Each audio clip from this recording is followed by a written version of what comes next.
Dans chaque coin et recoin de la ville, les mécaniciens de rue mènent leur activité, malgré un manque criant d'espace fixe. Souvent, ils sont délogés par les autorités ou contraints de quitter les lieux, sous la pression des habitants qui déplorent leur manque d'organisation.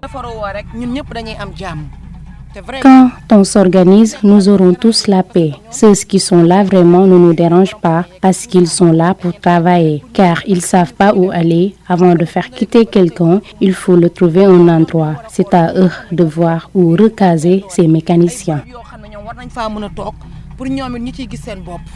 Ces ateliers improvisés sont perçus comme des sources d'insécurité par les riverains.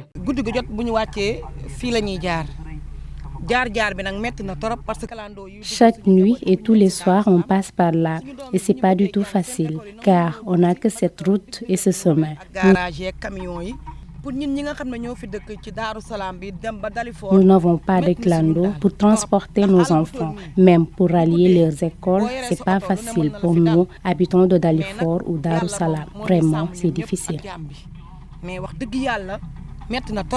Les mécaniciens, eux, doivent faire face à bien d'autres difficultés. Manque de formation, fonds de roulement insuffisants et problèmes d'accès au foncier.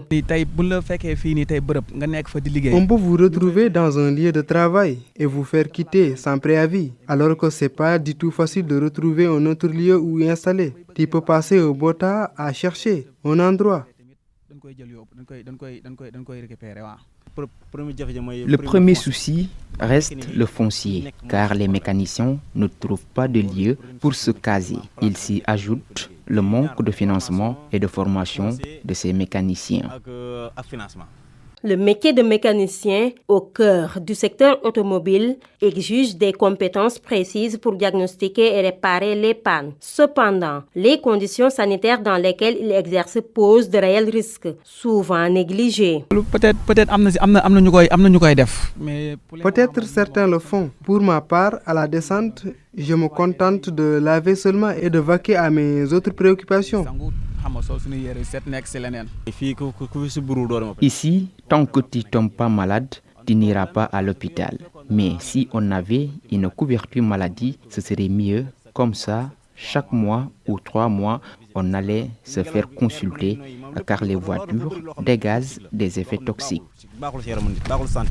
Aujourd'hui, les défis sont encore plus nombreux, notamment avec la montée en puissance du numérique dans l'industrie automobile. C'est donc un soutien fort qu'ils attendent de la part des autorités. Le besoin premier, c'est qu'on nous donne un espace qui soit une zone industrielle ou qu'on nous construise des garages destinés à des locations de vente. D'accord.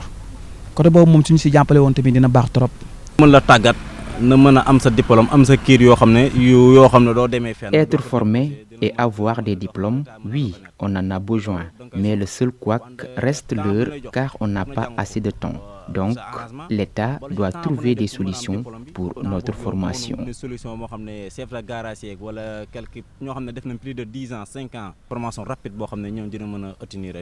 Un métier exigeant, mais essentiel pour la sécurité routière qui mérite assurément plus de considération.